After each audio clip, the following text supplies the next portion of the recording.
大家好，我係 D 啊，今日同大家嚟試下呢一間嘅星聚軒，咁佢哋嘅廚房大佬豪哥咧，經常喺網上粉墨登場，我哋聽下佢點講。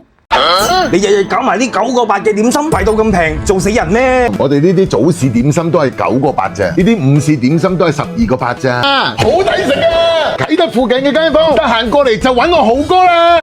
嗱，咁廚房大佬豪哥廣告都做到呢個份上，我哋唔嚟試下就講唔過去啦。地點咧其實就喺地鐵站嘅啟德站，一上到去閘口咧，我哋揾 D 出口，一向前行咧就會見到呢一個長電梯，咁啊上到去地面大概1分鐘左右咧，再向左手邊直行咧，約莫都只係1分鐘。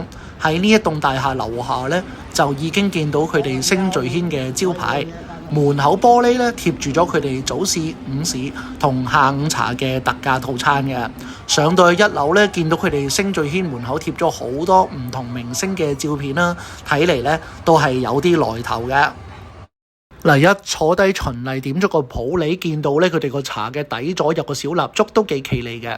午市嘅套餐咧都有好多，剛好2點鐘咧就見到佢哋有呢個百吃不厭嘅湯泥套餐，另外有12個8咧仲可以點 BB 嘅紅燒鴿添，而另外仲有午市1拖3選擇嘅，咁但係咧價單相對似乎就高翻少少，咁啊嚟到咧都係想試下佢哋嘅特價下午茶9個8啦，咁另外咧仲有66蚊嘅優惠點心3部嘅，最後點咗一個咧高湯灌湯包啦。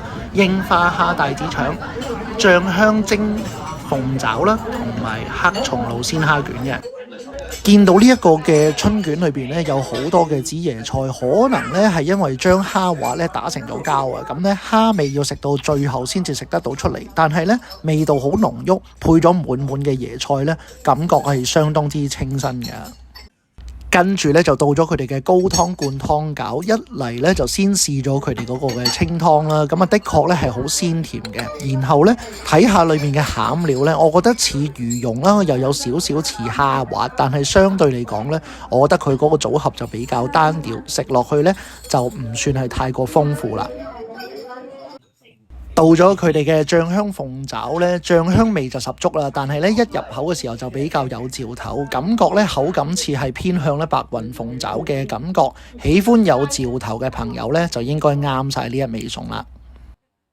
最後咧就到咗佢哋嘅櫻花蝦帶子腸，咁見到佢哋嗰個擺盤咧都做得相當之精緻，都好靚仔下嘅。而一嚟到咧就會見到佢哋有滿滿嘅櫻花蝦啦，反而咧帶子咧感覺就唔係放咗好多，食落去嘅感覺咧就有少少似蝦米同埋帶子混合嘅味道啊，鮮味咧就真係十足嘅。但係論嫩滑咧，我覺得比起傳統嘅大蝦腸粉咧，似乎就有啲欠奉啦。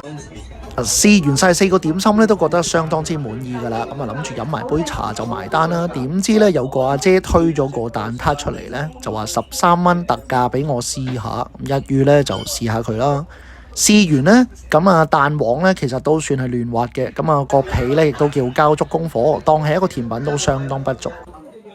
而影片嘅最後咧，都影下個廳面俾大家睇睇啦。雖然咧地方唔算好大，但係咧都算係幾企理嘅。而側邊咧都見到有一啲嘅小魚缸，可以睇到咧佢哋新鮮嘅海鮮。去到最後埋單咧107蚊，其實我覺得2個人咧，如果唔係探店都夠食噶啦。